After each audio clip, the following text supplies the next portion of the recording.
Baik, Perdana Menteri dan juga Menteri Kewangan Datuk Seri Anwar Ibrahim baru-baru ini ada bentangkan Belanjawan 2023 yang antara lain memperkenalkan beberapa inisiatif cukai. Ada banyak, tapi antaranya pengurangan kadar cukai pendapatan individu kepada golongan B40 untuk tambah pendapatan boleh guna. Kemudian ada cukai yang agak tinggi untuk mereka yang berpendapatan tinggi seperti ahli parlimen, golongan maha kaya yang dinaikkan antara 0.5% sehingga 2%. Tapi yang paling menarik saya kira di sini adalah apabila kerajaan bercadang memperkenalkan cukai barangan mewah termasuk membabitkan jam tangan dan juga pakaian bermula tahun ini. Kerana penerimaannya pelbagai dalam kalangan masyarakat. Satu, kerana pakaian mewah itu juga mungkin subjektif dan memberikan makna yang berbeza bagi golongan pendapatan isi rumah yang berbeza. Ada penganalisis melihat kalau buat cukai barangan mewah disifatkan sebagai satu inisiatif bagus kerana mampu membantu tingkatkan hasil dalam negara tanpa beri kesan terhadap rakyat kebanyakan. Tetapi dari satu sudut juga ada yang melihat cukai barangan mewah ini mungkin menjadikan harga di Malaysia ini tidak kompetitif dan mungkin boleh menghalang ketibaan pelancong. Jadi saya nak bersama dengan Dato' David Guru Patnam, pengasas bersama Industries Unite. Industries Unite ni antara badan yang mengeluarkan kenyataan bersama dengan persatuan-persatuan lain yang melihat bahawa cukai barangan mewah ini perlu difikirkan semula. Datuk, mengapa Datuk dan yang lain-lain merasakan cukai barangan mewah ini perlu difikirkan semula? Apa yang tak kena dengan cukai barangan mewah ni pada pandangan Datuk? Bagi golongan bisnes, bagi kita perlu certainty atau sesuatu yang memang boleh ditaksir atau kita kena tahu secara very clear apa dia dan bagaimana cukai ini akan digunakan atau dipakai. Di sini kita ada satu sampai sekarang kita tak tahu sebab macam mana nak define atau mentafsirkan apa dia luxury dan item apa, macam mana nak define, ya. So kalau kita nak taksirkan apa benda tu yang mewah, apa tafsiran bagi benda yang mewah, dan dia juga satu perkara yang subjektif. Jadi kita nak tahu mekanisme atau mekanisme di mana bagaimana mereka akan guna tafsiran ini. Selanjutnya tafsiran ini atau seperti ini atau cukai mewah ini secara keseluruhan kita pun tak tahu berapa yang akan diterima oleh kerajaan, berapa yang boleh dikolek oleh kerajaan. Jadi kita kena buat satu cost analysis lah, cost benefit analysis lah. Kalau kita tak tahu berapa kita dia punya structure, macam mana dia akan diimplementkan, kita tak tahu berapa yang akan dikolek, sama ada alternatif lain yang lebih baik. Sebab kita sudah tahu semua pemain dalam industri pelancongan mengatakan bahawa ini akan ada impak kepada pelancongan kerana 33% daripada yang pendapatan yang negara ini dapat dari pelancongan adalah daripada sales, 33%. Jadi memang ini tak certain lah. Sepatutnya mereka perlu atau sepatutnya mereka patut ada dialog lah dengan pihak-pihak kita bahawa pihak industri, pihak pelancongan supaya kita dapat mencapai satu solution yang lebih baik lah, kan. Second point yang it affects industry adalah dia akan create satu black market lah, sebab kita lihat semua luxury tax yang ada sekarang kepada cigarette atau alkohol. Adakah kami mendapat benefit daripada taxation? Tidak, sebab black market 70% daripada tax yang kita sepatutnya collect keluar, right? And then adakah ini efektif kalau kita kata golongan mewah T20 yang akan beli atau akan membayar tax ini? Saya rasa tidak. Kalau dia orang memang T20, dia akan beli di luar negeri.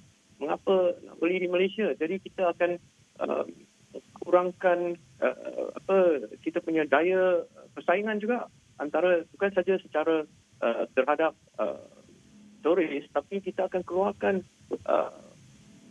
influx. Kalau dia lagi luxury goods, kalau orang nak spend, nak beli barangan ini, mereka pergi ke luar negeri, maka akan ada outflow of capital juga. Jadi macam mana perkara ini semua akan isu-isu ini bagaimana dia akan di solve atau sama ada dia telah dikaji, kita tak tahulah. Tapi impact dia memang besar. Ya, Datuk, soal pengklasifikasian ataupun classification dan juga definition barangan mewah itu mungkin perlu diperjelaskan dengan lebih lanjut oleh pihak MOF. Tapi dalam masa sama, pada pandangan Datuk, adakah cukai barangan mewah ini patut dibuat mengikut harga barang ataupun jenis barang? Kerana jelas sekali ia berbeza. Mungkin bagi golongan B40 memiliki sebuah motosikal 500cc ke atas itu adalah ataupun 1200cc ke atas itu adalah satu bentuk kemewahan, tetapi untuk T20 itu mungkin sekadar hobi. Tapi ada pandangan tu, adakah ini perlu mengikut harga barang ataupun jenis-jenis barang? Itu yang kita pun rasa pelik lah, sebab semua across the board, tak ada siapa pun yang boleh memberi satu keterangan yang lebih yang terperinci daripada kerajaan. Saya lihat satu kenyataan di dalam surat khabar oleh Menteri Pelancongan kita. Dia kata seperti yang dia faham, teks ini kepada orang yang amat kaya yang tak bayar cukai. Jadi, is it for the benefit of the country atau untuk penalize rakyat atau penalize the wealthy? Kita nak tahulah, sebab kalau what we don't want is for policies to be made secara untuk politik. Okay? Kalau kita ingat bahawa kita perlu ada satu sistem di mana kita kena support businesses, kita kena support kekayaan supaya ada trickle down atau kalau ada lebih pelancong datang, ada lebih kedai-kedai yang jual luxury goods ini, ada lebih pekerjaan. So there's a multiplier effect. Kita kena lihat multiplier effect lawan benefit untuk mengenakan cukai ini, atau sama ada alternatif lain di dalam sistem pencukaian di mana dia lebih ketara, lebih clear dan lebih efektif.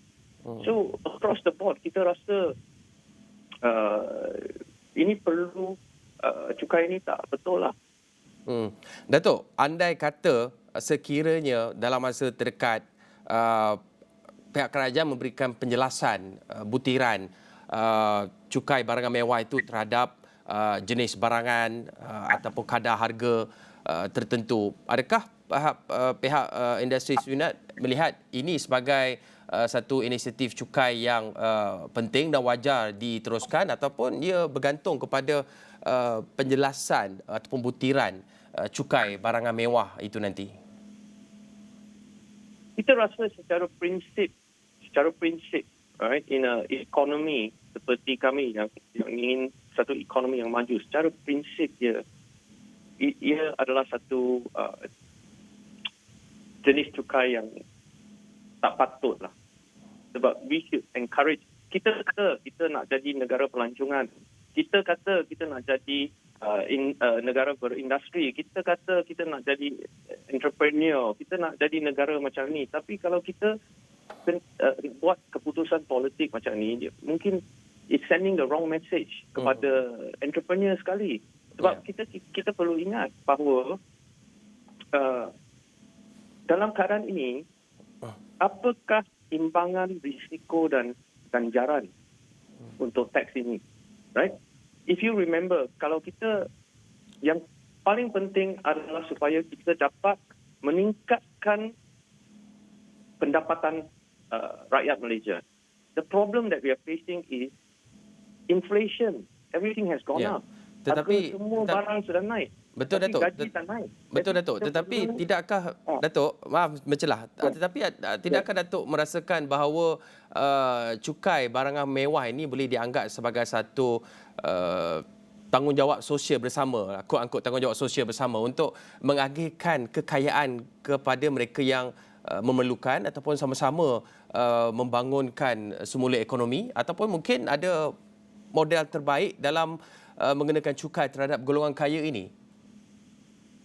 Secara keseluruhan, kita rasa satu cukai macam GST yang dibuat dengan betul akan memberi kesan yang lebih baik. 1% macam peningkatan GST sudah jadi beberapa bilion, for example. Ia adalah satu cukai yang lebih is fair sebab it's all across the board. And ianya is a consumption-based tax. Okay, so kalau kita guna tax secara consumption, apa yang kamu consume secara bertingkat seperti GST, ia adalah satu solution yang lebih baik, for example. Dan kalau kita lihat kadar yang dibayar oleh T20, kadar dia tinggi juga. It's quite high. You know, company. What about the focus should be on apa yang Perdana Menteri kata, kurangkan pembaziran, check outflow capital. Lagi ada isu-isu lain yang mana kita perlu ada the same kind of vigor lah to recover this fund. But I think in this situation, dalam keadaan ini, to penalize the people who are doing well and creating a situation whereby the rich leave the country, mereka yang kaya akan meninggalkan negara ini atau membuat pembelanjaan seperti ini di negara yang luar. It's not so good. Baik, terima kasih Datuk David Guru Partner Pengasas bersama Industri Sunat. Pastinya untuk kita bercakap mengenai cukai barangan mewah ataupun cukai secara umumnya, ia memerlukan platform ataupun ruang yang lebih lagi bersama dengan panel-panel lain. Tapi buat masa ini itu saja waktu yang ada. Terima kasih Datuk David Guru Partner Pengasas bersama Industri Sunat berkongsi pandangan mengenai mengapa cukai barangan mewah ini perlu difikirkan semula, yang mengakhiri 100 hari Kerajaan Perpaduan bersama saya Hakim Rahman. Sekian saja, jumpa lagi.